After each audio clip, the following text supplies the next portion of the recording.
Well,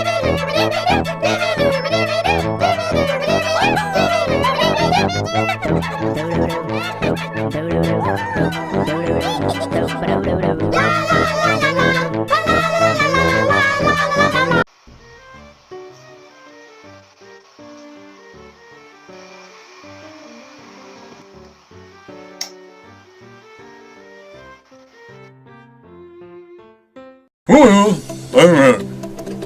England and all of you will hear and support the way. It's not the way of the who are face to face in the heart and heart.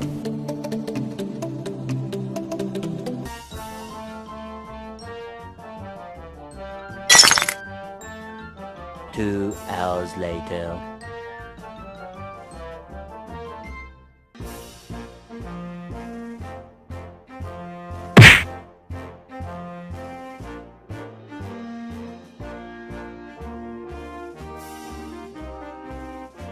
Well, amen. England and all of you will hear and support the way.